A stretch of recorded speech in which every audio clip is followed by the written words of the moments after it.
The rider came out of the tree line at a dead gallop with blood soaking through his shirt front, and Cyrus Underwood heard the horse before he saw it, hooves hammering the hard autumn ground like something out of a fevered dream. He set down his hammer at the forge and stepped into the doorway just as the animal stumbled to its knees in the street, throwing its rider hard into the dust.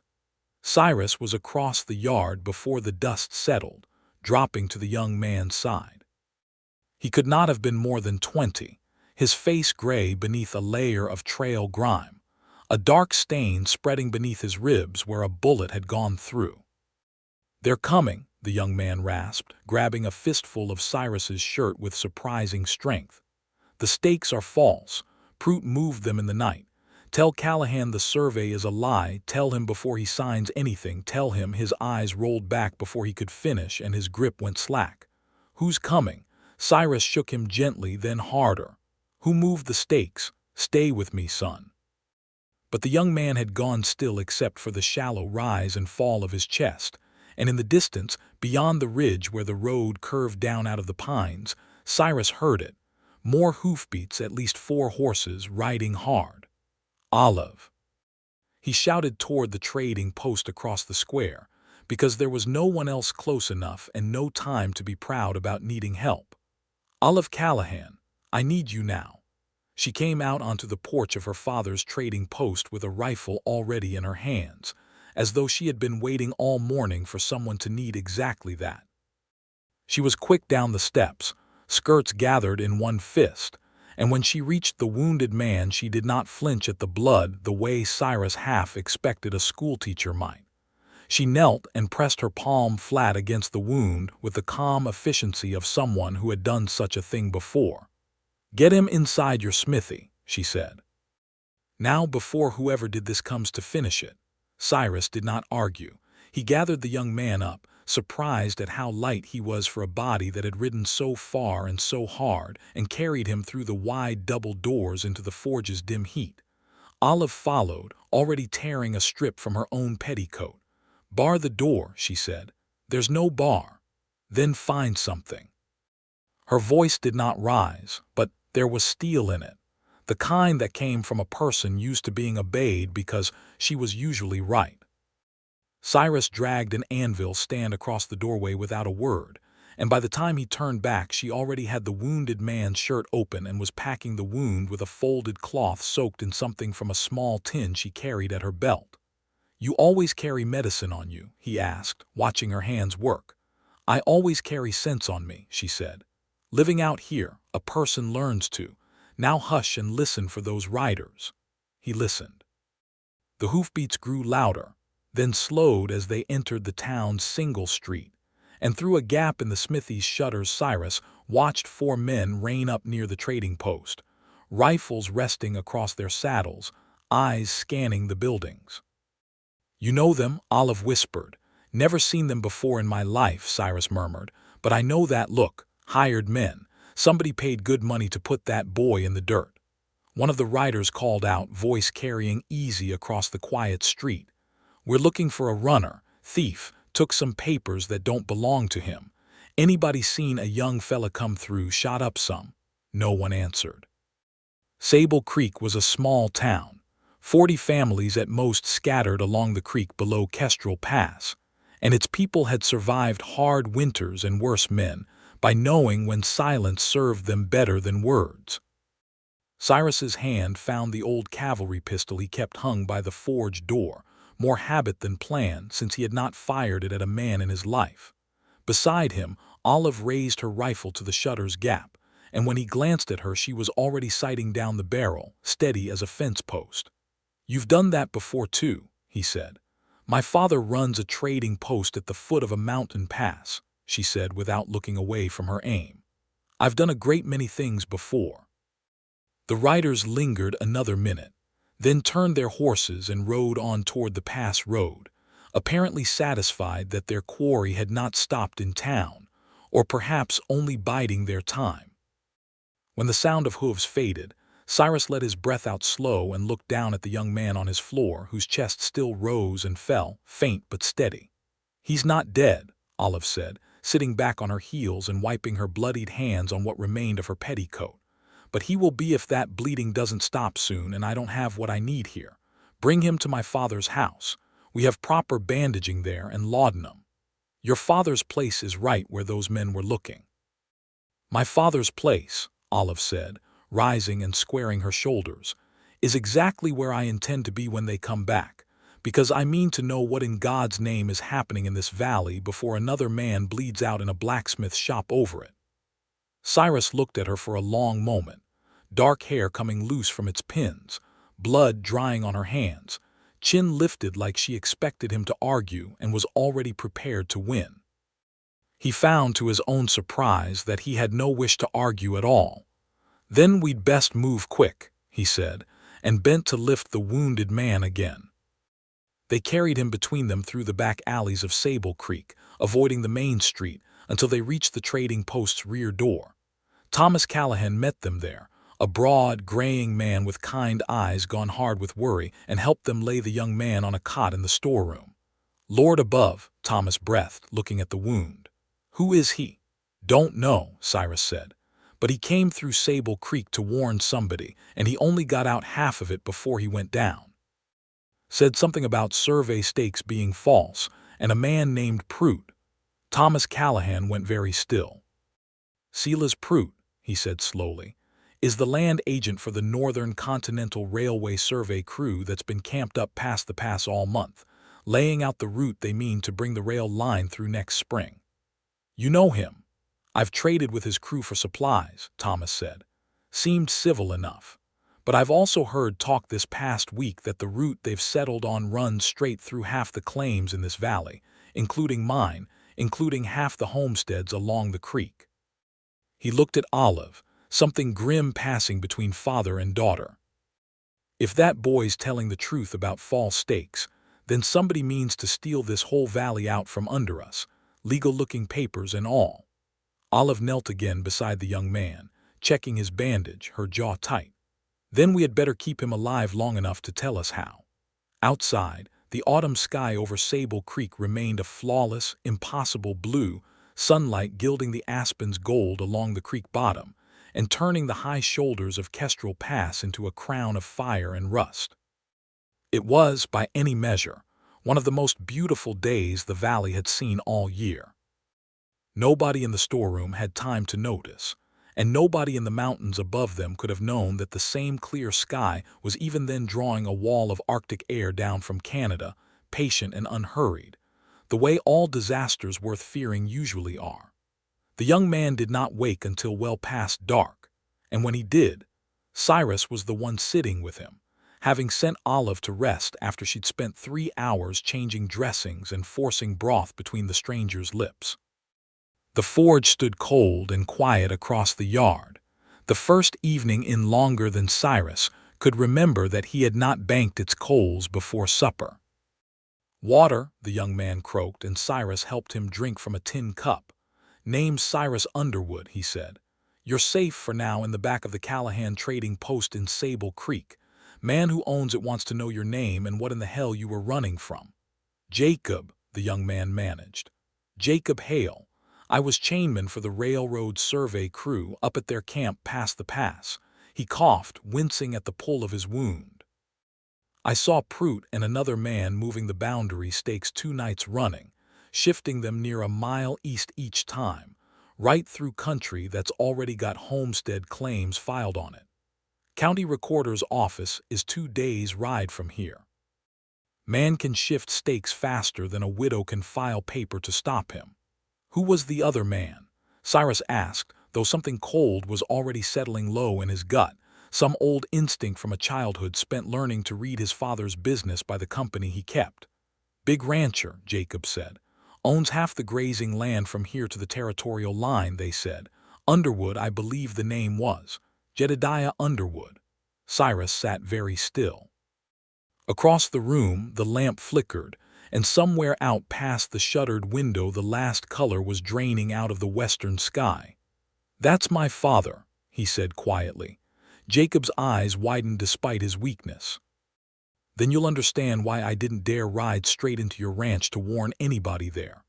"I haven't set foot on that ranch in 5 years," Cyrus said, and there was no bitterness in it now, only a tired kind of fact, the way a man might describe an old scar. Tell me everything you saw, Jacob Hale, all of it, because if my father's behind this, I mean to be the one who stops him. Jacob told him what he could, between sips of water and long pauses to gather his strength. How the survey crew had originally marked a route that ran along the ridge above the valley, clear of every homestead and the trading post both, a route that made honest engineering sense. How 2 weeks passed.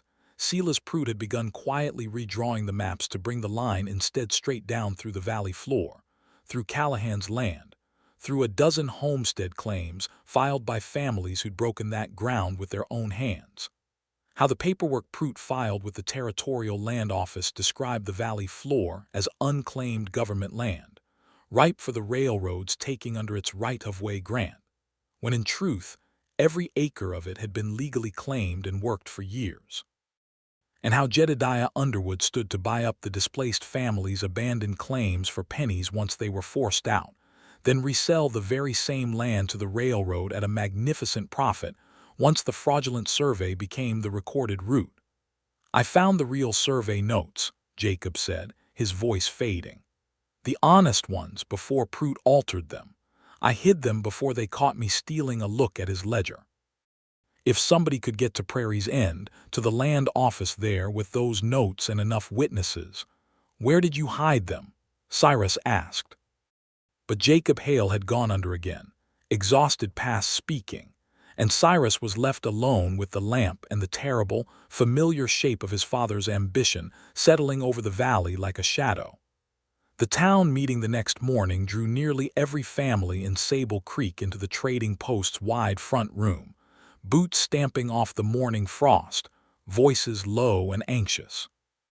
Thomas Callahan stood behind his own counter like a man determined to appear steadier than he felt, and Olive stood beside him, arms crossed, her dark eyes moving over the gathered crowd. "We don't know everything yet," Thomas said, raising his voice over the murmuring, "but we know enough to be afraid, and I'd rather you hear it plain from me than garbled from gossip. There's a railroad survey crew up past Kestrel Pass fixing to run their line straight through this valley, through claims all of you have worked for years. And there's reason to believe the survey's been falsified to make it look like this land was never claimed at all." "Falsified by who?" called a rancher near the door. "By Silas Pruitt," Cyrus said, stepping forward from where he'd been standing near the wall, "acting, best as we can tell, on behalf of my father." The room went quiet in the particular way rooms go quiet when a name carries weight. Everyone in Sable Creek knew Jedediah Underwood, knew the size of his herds and the reach of his money, knew too that his only son had walked off the ranch 5 years back and never once looked back toward it. "You're certain," Thomas said, not unkindly, but as a man who needed the truth before he risked the town on it.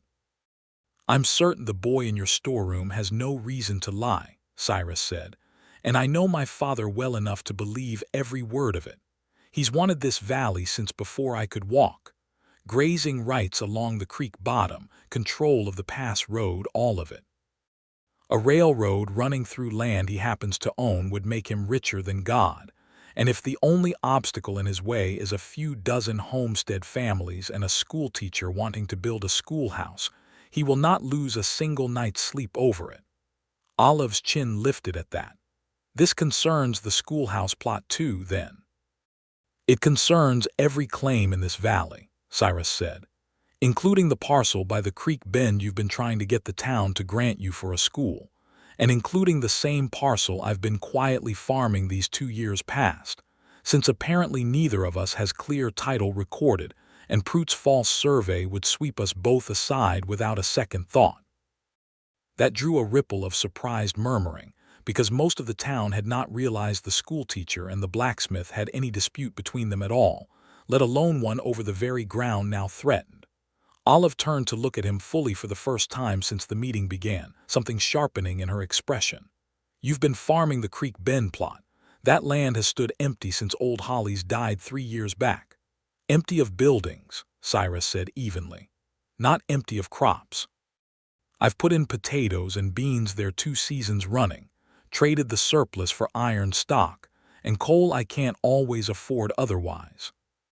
I never filed a claim on it because I never intended to stay in Sable Creek forever, and a man doesn't file paper on land he means to leave. And now I'm not so certain I mean to leave, Cyrus admitted, and something in his own voice surprised him.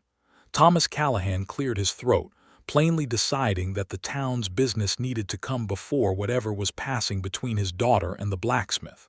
"Whatever's between the two of you about that plot can wait," he said. "Right now, we need to know how much time we have before Pruitt's false survey becomes recorded fact, and what proof exists to stop it." "Jacob Hale said he hid the true survey notes before he was shot," Cyrus said.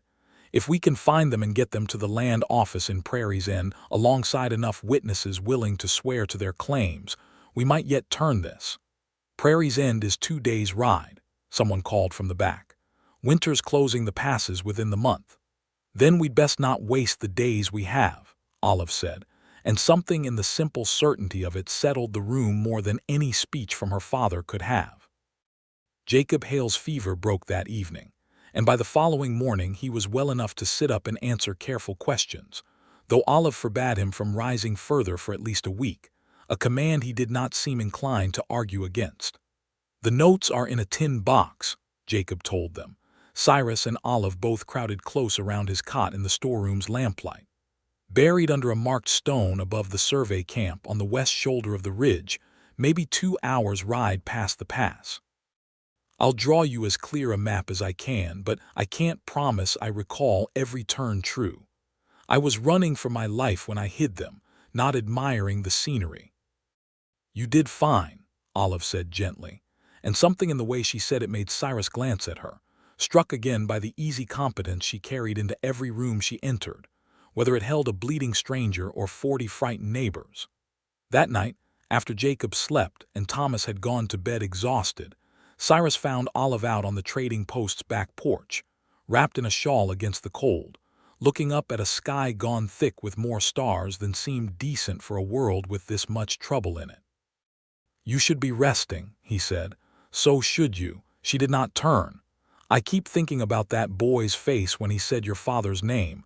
You didn't look surprised at all." Cyrus leaned against the porch post, letting the quiet stretch a moment before he answered. "I wasn't. My father spent 30 years building the biggest cattle operation between here and the territorial capital, and he did most of it by deciding the law was a suggestion for smaller men. I grew up believing whatever he believed, that homesteaders were fools scratching in dirt that belonged, by rights of ambition if nothing else, to men bold enough to take it. I mocked men like your father for years, Miss Callahan, called farming a game for people without the nerve for cattle. And now you farm." "Now I farm," he agreed, something wry in it. "Funny thing, the world. I left my father's ranch with nothing but the clothes on my back, and a set of blacksmith's tools an old farrier taught me to use in secret, because my father thought smithing beneath a rancher's son too. Took me the better part of 2 years to understand that the piece I found bent over that creek bend garden, hands in soil instead of a saddle, was worth more to me than anything my father's money ever offered. I never told him where I'd landed. Didn't think it mattered. Apparently his ambition doesn't much care where I settled, only what stands in his way now." Olive studied him in the starlight, something in her expression softening despite herself. "Why did you leave in the end? What was the thing that finally broke it?" Cyrus was quiet a long moment. "My father burned out a homestead family the summer I turned 22. Family named Voss, decent people, had a claim bordering our northern range that he wanted for water rights. He didn't do it himself, of course. Men like my father never do anything themselves. Paid some drifters to set the fire in the night, made it look like an accident from a cook stove. Mrs. Voss lost 2 fingers trying to save what she could of their house. I found out it wasn't any accident 3 weeks later, when one of the drifters got drunk in a saloon and bragged about the money he'd earned. I confronted my father. He didn't even deny it. Told me a man who wanted to keep what was his had to be willing to take what he needed, and that I'd understand once I was running things myself, He shook his head slowly. I rode off the ranch the next morning and never went back. I'm sorry, Olive said and meant it. Don't be. It's how I ended up here, in a town small enough that a schoolteacher and a blacksmith end up arguing over a strip of creek bottom of all things. A ghost of a smile crossed his face. I confess I thought you and I were destined to be rivals, Miss Callahan. The moment you told the town council last spring that the Creek Bend plot ought to belong to a schoolhouse. And now I think we may have a considerably larger rival to worry about, Cyrus said. And I find I would rather have you standing beside me against him than across a fence from me over a few rows of potatoes. Olive laughed softly, surprised into it, and for a moment the cold night and the danger circling the valley seemed to recede just slightly, leaving only the two of them and the enormous, indifferent sweep of stars above Kestrel Pass.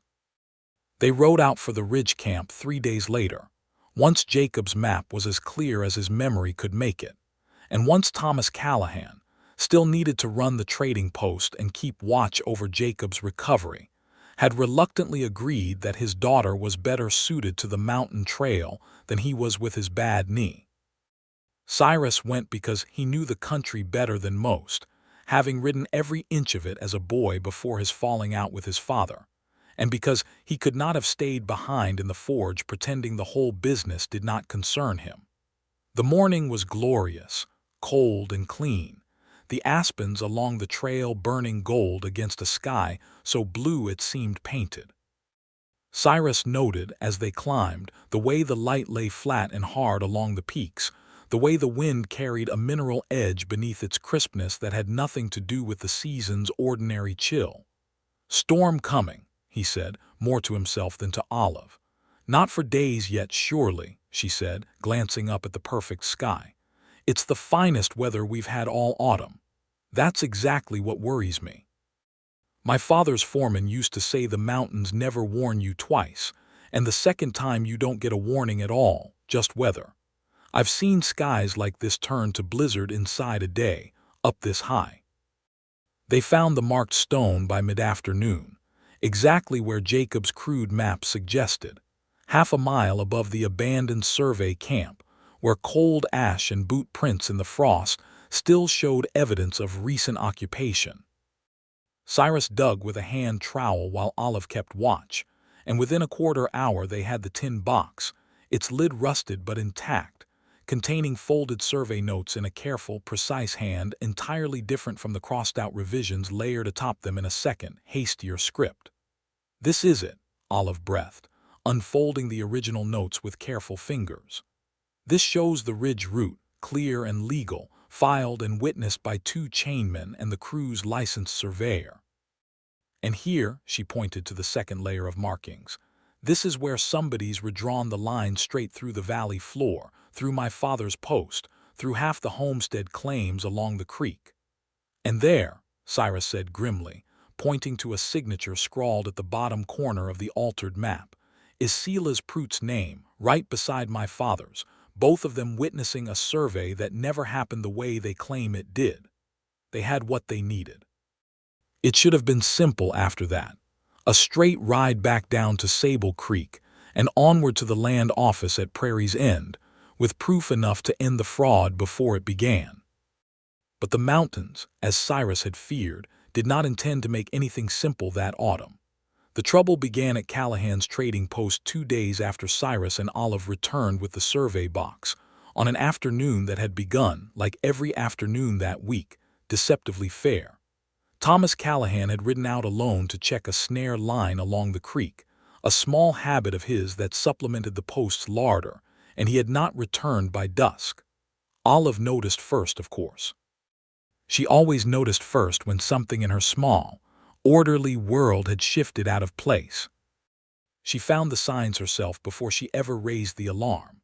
Her father's mare returned riderless to the corral just past dark, reins broken rather than slipped, and along the creek trail, a churned patch of mud showing more boot prints than one man alone would leave.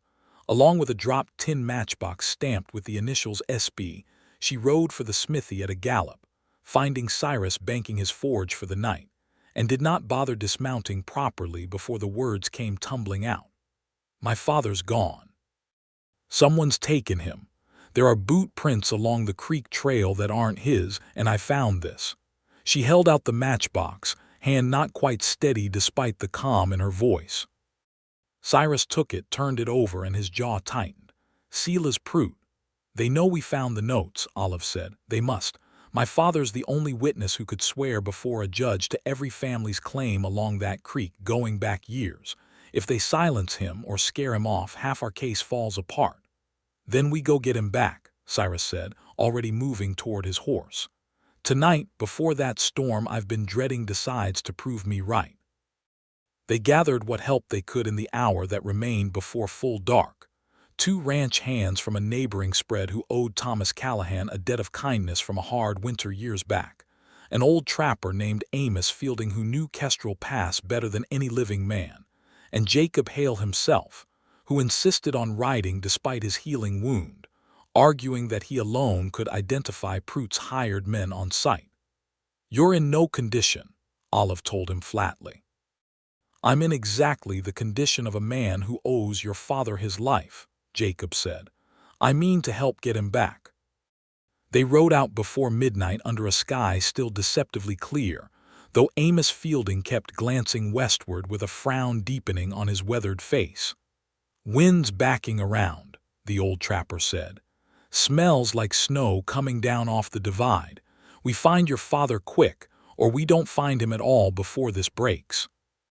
They picked up the trail before dawn, boot prints and hoof marks leading up toward the pass itself rather than toward any settlement, which told Cyrus plainly enough what Pruitt intended: to hold Thomas Callahan somewhere remote and wait out the days until the false survey became recorded fact, then release him, or not, depending on how much trouble he judged the old man's testimony still worth preventing. By mid-morning the sky had begun to change in earnest, high clouds thickening from the northwest, the brilliant gold of the aspens below them now looking almost garish against a sky gone the color of old pewter.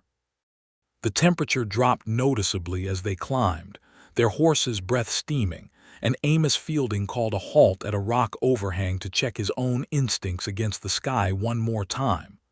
"We've maybe 6 hours before this turns ugly," he said. "Less if it decides to hurry." "Then we don't waste them talking," Cyrus said. It was Olive who spotted the first signal fire, a thin thread of smoke rising from a rocky shelf high on the pass's northern face, visible only because she had happened to glance up at exactly the right moment while the trail switched back on itself. "There," she said, reining in hard. "Smoke, see it, just below that split boulder." Cyrus followed her pointing finger and felt something in his chest tighten with sudden hope. "That's not a cook fire. Look how it's laid, short bursts, not steady smoke.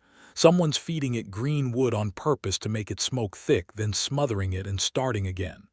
"A signal," Amos Fielding said, understanding dawning in his weathered face. "Somebody up there wants to be found."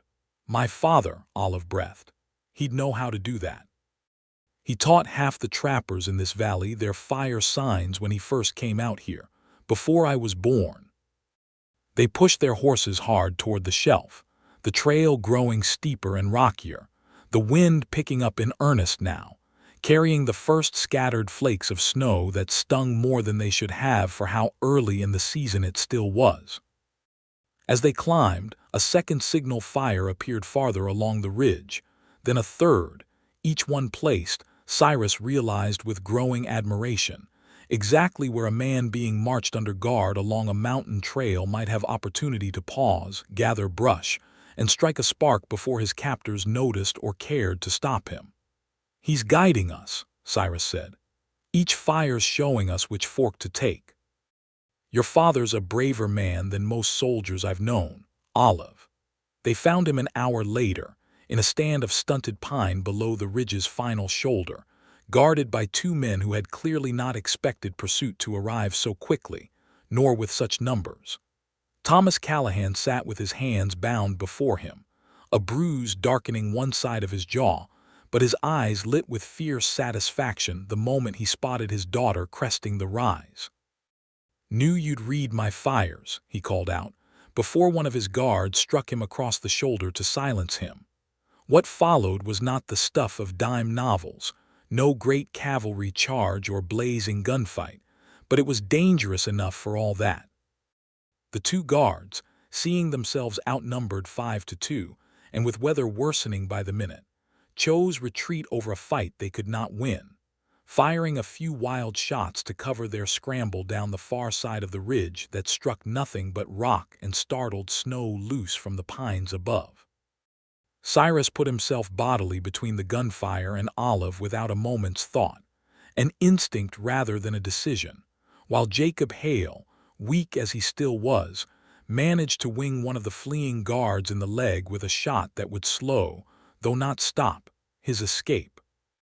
Then the guards were gone, vanishing down through the rocks and the thickening snow, and there was only Thomas Callahan, alive and shaken but whole, being cut free of his bindings by his daughter's trembling hands. "Are you hurt bad?" Olive asked, cupping his bruised jaw. "Hurt proud mostly," Thomas said, managing something like a smile despite it all. "Took me 3 tries to get that fire lit without them noticing. Told them I was cold and wanted a proper blaze. Damned fools believed me every time." There was no time for a longer reunion. The snow that had begun as scattered flakes was thickening fast into a driving curtain, visibility dropping by the minute, the temperature falling hard enough that Cyrus could feel it biting through his coat. Amos Fielding, casting an experienced eye at the sky, shook his head grimly. "We're not making it back down before this breaks full," he said. "There's a line shack half a mile east. Trappers used it years back. Best chance we've got." They made it to the shack with the storm closing around them like a fist, wind screaming through the pines, snow already ankle-deep and rising. It was a small, rough structure, one room with a stone hearth and a stack of dry wood some long-ago trapper had left against exactly such an emergency. And by the time they had the horses secured in a lean-to and a fire going in the hearth, full dark had fallen, and the blizzard outside had become a roaring wall of white. They were 7 crowded into that single small room through the worst of the night. Thomas Callahan, wrapped in every blanket they could spare and already dozing despite his ordeal, Amos Fielding keeping steady watch over the fire, the 2 ranch hands playing cards by lamplight to keep their nerves steady, Jacob Hale resting his still-healing wound near the hearth's warmth, and Cyrus and Olive, who found themselves, sometime past midnight, sitting together near the shack's single small window, watching the storm rage beyond the glass while the others slept or dozed around them. "You saved my father's life today," Olive said quietly. "I won't forget that, Cyrus Underwood." "He saved his own life," Cyrus said. "That man built a chain of signal fires while under armed guard with a beaten jaw. I've known cavalry scouts with less nerve." "He spent 30 years reading these mountains," Olive said, a note of fierce pride warming her voice. "My mother used to say he loved this valley more than he loved comfort, more even than he loved money, though he never had much of that to love anyway. She died when I was 12, fever that came through in a hard winter much like this one might turn out to be, and my father raised me alone after that. Taught me everything he knew about the land because he said a girl ought never depend on a man to survive out here who might not always be there to help her." "He raised you well," Cyrus said. "I've never met a woman with steadier hands in a crisis, nor a sharper mind for what needs doing." Olive glanced at him, something uncertain flickering behind her usual composure.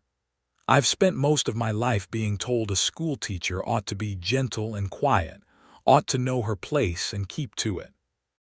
The town council argued for 2 years about whether a woman ought to run a classroom at all out here, said the children needed a firmer hand than a lady could offer. I had to fight for every inch of ground I've gained toward that schoolhouse." "I never doubted you'd win that fight," Cyrus said.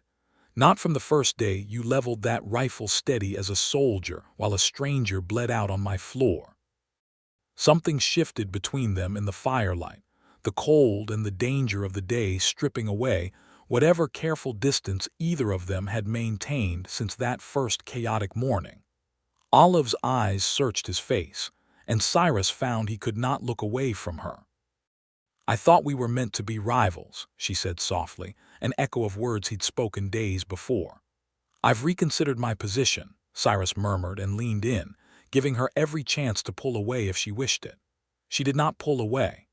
The kiss was soft at first, tentative, two people testing ground neither was certain belonged to them, and then it deepened, warmed by relief and cold and something neither of them had quite let themselves name until that moment. When they finally parted, Olive's breath came unsteady, her hand resting against his chest where she could feel his heart beating hard beneath his coat. "I don't know what this means," she admitted quietly, glancing toward her sleeping father as though checking he had not woken to witness it. "I have a school to build, Cyrus. A whole future I've fought for on my own terms, and I won't set that aside for any man, however much I might." She stopped, flustered, unable to finish. "I'm not asking you to set anything aside," Cyrus said. "I spent my whole life watching my father decide what other people's futures ought to look like, and I swore I'd never be a man who did the same to somebody I cared for. Whatever this is between us, Olive Callahan, I want it built alongside your school, not instead of it." "You don't even know if you'll stay in this valley," she said. "Your father's still out there, still dangerous, and once this fraud is exposed, there's no telling what he might do." "I know I'm not leaving," Cyrus said, quiet but certain. "I found more peace bent over that creek bend garden than I ever found in my father's saddle, and more still, I think, sitting here beside you in a storm with half the valley's future hanging in the balance. Whatever comes next, I mean to face it from right here." Olive studied him a long moment, firelight dancing across her face, and then, slowly, she smiled, the uncertainty in her expression giving way to something warmer. "Then I suppose," she said, "we had best survive this storm and this fraud both, so we can find out together." The blizzard broke by mid-morning, leaving the mountains transformed beneath a foot of new snow, the golden aspens of 2 days before now bent white and heavy, the sky scoured clean to a hard, brilliant blue that gave no hint of the danger it had hidden.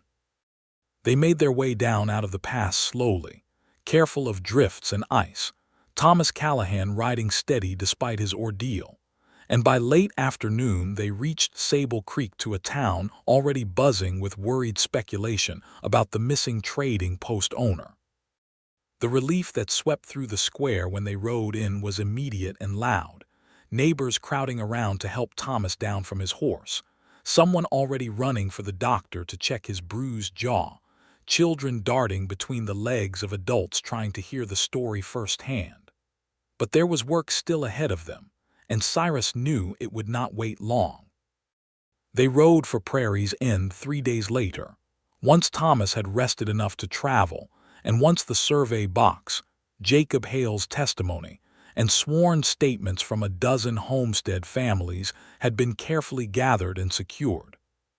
The journey took a full 2 days along roads made harder by the recent snow, but they arrived at the Territorial Land Office to find, by great good fortune, that a circuit judge happened to be passing through on his regular autumn rounds, a stern, precise man named Judge Ambrose Whitfield, who had little patience for fraud once it was laid plainly before him.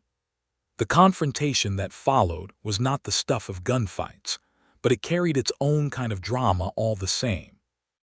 Silas Prout, summoned to answer for the altered survey, blustered and denied, until Jacob Hale produced the original notes bearing the honest surveyor's signature, at which point his composure crumbled into a stream of accusations against Jedediah Underwood, eager to shift blame the instant he saw his own position collapsing. Jedediah Underwood himself arrived at Prairie's End 2 days later, summoned by the judge's order, and Cyrus stood in the courthouse hallway to meet his father for the first time in 5 years. The old cattle baron looked leaner than Cyrus remembered, his silver hair thinner, but his eyes held the same cold, assessing quality they always had, sweeping over his son as though cataloging an unexpected expense. "So this is where you landed," Jedediah said, no greeting in it at all. "A blacksmith's forge in a valley I mean to own within the year." "Not this year and not any year after it," Cyrus said, keeping his voice level though something old and raw twisted in his chest at the sight of the man. "I've got the true survey notes, sworn statements from every family whose claim you meant to steal, and a judge 2 doors down who's already halfway to charging Prout with fraud. He'll have your name in his ledger by morning too, unless I miss my guess. You'd testify against your own father." "I'd testify against a thief," Cyrus said. "That you happen to share my blood doesn't change what you did to the Voss family, and it doesn't change what you tried to do here. I left your ranch 5 years ago because I couldn't stomach the man you'd become, and nothing about today has convinced me I was wrong to go." For a long moment Jedediah Underwood said nothing, some complicated mixture of anger and perhaps something almost like grudging respect moving behind his eyes. "You always were too soft for this business," he said finally. "I hoped time would harden you." "Time hardened me plenty," Cyrus said. "Just not in any direction you'd approve of." He turned to go, then paused. "The valley stays as it is, father. The families keep their claims. If you fight it, I'll stand against you in that courtroom myself, and I'll sleep easy every night after." He walked away without waiting for a response, and though something in him ached at the sight of his father's face, older and more alone than he remembered, he did not look back. Judge Whitfield's ruling, delivered 3 days later, was thorough and unequivocal. The falsified survey was voided in its entirety. The original ridge route, clear of every homestead claim in the valley, was restored as the recorded path for the Northern Continental Railway's eventual line. Silas Prout was bound over for trial on charges of fraud and forgery, his testimony implicating enough of Jedediah Underwood's involvement that the old rancher found himself facing a substantial civil judgment, and the ruin of his standing among the territory's other cattlemen, most of whom wanted nothing to do with a man now publicly known for burning out homesteaders and falsifying government surveys. He did not go to prison, for the judge found insufficient proof he had ordered the fraud rather than merely profited from knowledge of it. But the Underwood name, once the most powerful in the valley, would carry a stain for years to come, and Jedediah Underwood, humbled if not repentant, retreated to his ranch to nurse a diminished empire alone. Cyrus felt no triumph in it, only a quiet, settled relief, the closing of a door he had left open far too long. They returned to Sable Creek in the first week of November, the valley now blanketed in a steady, gentler snow that promised a hard, but honest winter rather than the sudden violence of the storm that had nearly claimed Thomas Callahan's life. The town, safe now in its claims and grateful beyond measure to the small band who had ridden into the mountains to save both Thomas and the valley's future, threw itself with fresh energy into the question of the Creek Bend plot. It was Thomas Callahan himself, of all people, who proposed the solution over supper one evening at the trading post, Cyrus and Olive both present, along with Jacob Hale, who had taken up temporary lodging in the storeroom while he decided whether to make Sable Creek his permanent home. "The plot's plenty big enough for both of you," Thomas said, buttering a slice of bread with the air of a man who considered the matter already settled. "Schoolhouse on the northern half, near the road where the children can reach it easy. Cyrus keeps his garden and builds himself a proper cabin on the southern half, near the creek where the water's handiest.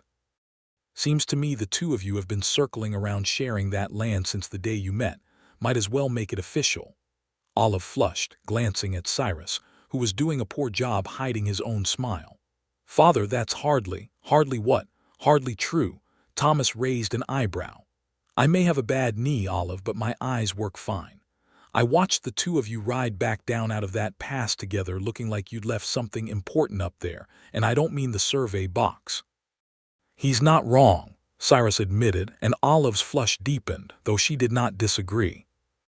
The town council, when the matter came before them the following week, found the arrangement sensible enough to approve without much debate, particularly once several families spoke up in fervent support of finally getting their children into a proper schoolhouse before another winter passed. Construction began within days. the whole town turning out to help raise the frame, Cyrus forging the hinges and nails, and the schoolhouse bell's iron mounting himself, working late into cold evenings by his forge's warm light, while Olive brought him coffee and sat talking with him as he worked. The easy rivalry of autumn softened now into something far warmer. Their courtship, once it began in earnest, unfolded not through grand gestures, but through the accumulated small honesties of daily life in a working town.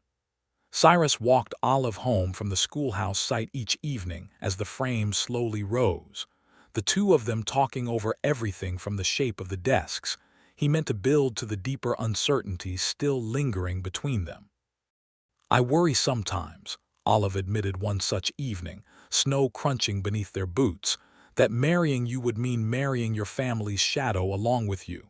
Your father's name carries weight in this territory, even now, even tarnished." "My father's name is his own burden to carry," Cyrus said. "I gave up any claim to his approval or his fortune 5 years ago, and I've never once regretted it. If you marry me, Olive Callahan, you'd be marrying a blacksmith with calloused hands and a garden plot, not a cattle baron's heir. I can't offer you what he has. I can only offer you what I've built myself, which isn't much beyond a forge, a good name earned through my own work, and a heart that's entirely yours if you'll have it." "That sounds like considerably more than your father ever had, for all his money," Olive said softly. "I worry too," Cyrus admitted, "that you'd resent a husband who might expect you to set your school aside for a household, the way half this territory still expects of married women." Olive stopped walking and turned to face him fully, her breath fogging in the cold air between them. "I have fought too hard for that schoolhouse to ever set it aside, Cyrus, for you or for any man. If you're asking whether I could love a man and still keep that fight entirely my own, then yes, I believe I could, provided he was the sort of man who never asked me to choose." "I would never ask that of you," Cyrus said, and meant it with his whole chest. "I've watched you these past weeks organize half this town's rebuilding effort, ride into a mountain storm to save your father, and stare down armed men without your hand shaking once. I don't want a wife who needs protecting from her own life, Olive. I want a partner who will stand beside me in mine, the same way I mean to stand beside you in yours." Something in Olive's face softened entirely then, and she reached up to touch his jaw, cold fingers against cold skin. "Then perhaps," she said, "we ought to stop circling the question and simply answer it." "Olive Callahan," Cyrus said, taking her hand from his jaw and holding it steady in both of his own, "I love you. I've loved you, I think, since the moment you leveled that rifle at my shutters and never once let your hand shake. I don't have much to offer beyond my forge and that Creek Bend plot, and whatever peace I've managed to find in this valley, but everything I do have is yours if you'll take it and take me alongside it. I've loved you since you carried Jacob Hale through your own door without a second thought for your own safety," Olive said, tears standing bright in her eyes despite the cold. "Yes, Cyrus Underwood. Yes, 1,000 times yes." He kissed her there in the snow-dusted street, unhurried this time, no danger pressing at their backs, only the quiet certainty of two people who had found in each other exactly the safety and belonging neither had quite dared hope for. The wedding took place 3 weeks later, on a clear, cold Saturday in early December, held fittingly enough in the half-finished schoolhouse itself, its frame now walled and roofed, though the desks Cyrus had promised to build still weighted in rough-cut lumber stacked along one wall. The whole town turned out, every family in Sable Creek crowded onto benches borrowed from the trading post, children in their best clothes fidgeting with barely contained excitement at the novelty of a wedding held in what would soon become their own classroom. Thomas Callahan walked his daughter down the makeshift aisle himself, his bruised jaw long since healed, pride shining plain on his weathered face. Olive wore a simple dress of pale blue wool, practical as everything else about her, but with a spray of dried autumn wildflowers pinned at her collar that Cyrus had gathered himself along the creek bend the week before, the last blooms of a season already surrendering to winter. Jacob Hale, fully recovered and now settled permanently in Sable Creek as the schoolhouse's future assistant, and the town's newest homesteader on a small claim near the pass road, stood as Cyrus's witness, grinning the whole ceremony through as though he'd personally arranged the entire romance from his sickbed. Amos Fielding sat in the front row beside a beaming Thomas, the old trapper looking uncharacteristically emotional for a man who claimed to have no patience for sentiment. The circuit preacher who traveled through Sable Creek twice yearly happened, by fortunate timing, to be passing through that very week, and he spoke the vows in a strong, clear voice that carried to every corner of the crowded schoolhouse. "Do you, Cyrus Underwood, take this woman, Olive Callahan, to be your lawfully wedded wife, to have and to hold in sickness and in health, for richer or poorer, so long as you both shall live?" "I do," Cyrus said, and there was no hesitation in it at all, only a certainty that felt to him like the truest thing he had ever spoken. "Do you, Olive Callahan, take this man, Cyrus Underwood, to be your lawfully wedded husband, to have and to hold in sickness and in health, for richer or poorer, so long as you both shall live?" "I do," Olive said, her voice steady and clear as it had been the first day Cyrus ever heard it, calling out across a chaotic street to save a wounded stranger's life. "Then by the authority vested in me," the preacher said, smiling broadly, "I pronounce you husband and wife. Cyrus, you may kiss your bride."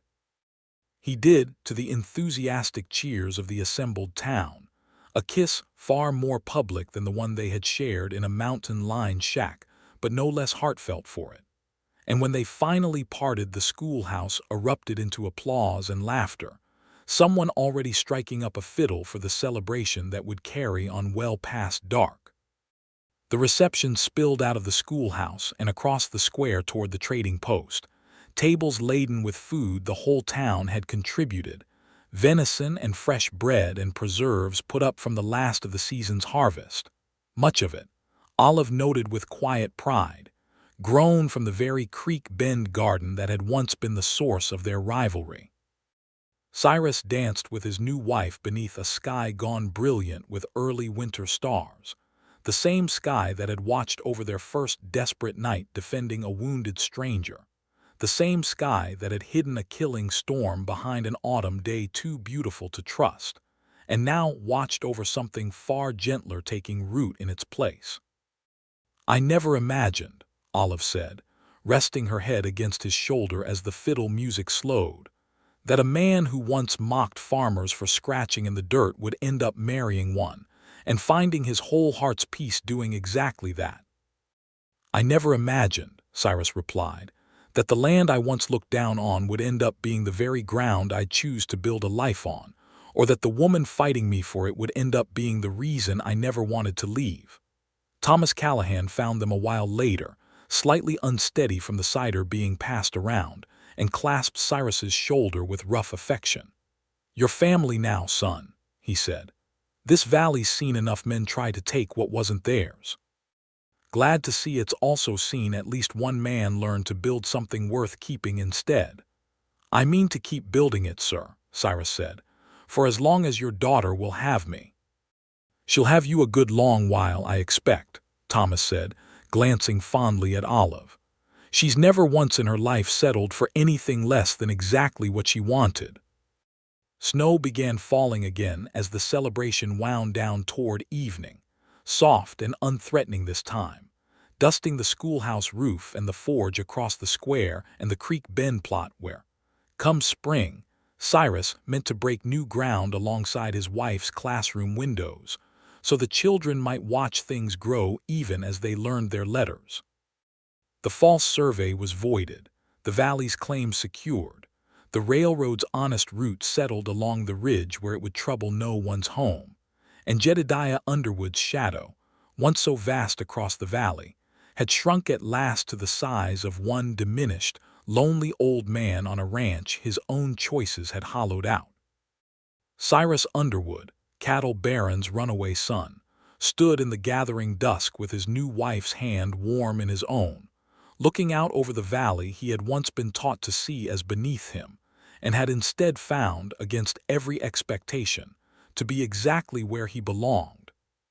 The forge across the square stood cold for the night, banked and resting, and the schoolhouse behind them held within its rough new walls the promise of every child in Sable Creek learning their letters come spring. And beyond that, the promise of Olive Callahan Underwood standing at its front, exactly as fierce and capable and beloved as the day she had first leveled a rifle steady at danger and never once let her hand shake. There would be hard winters ahead, as there always were in that country, and hard work besides. The forge to keep burning and the garden to keep tending, and a classroom full of children to teach through every season the valley offered. But they would face all of it together, two people who had found in each other not rescue from their own strength, but a place to finally set it down and rest. And as the last light faded over Kestrel Pass and the first stars came out above Sable Creek, Cyrus Underwood knew, with a certainty deeper than any he had carried away from his father's ranch, that he had found, at long last, exactly the peace and the home he had never known he was searching for.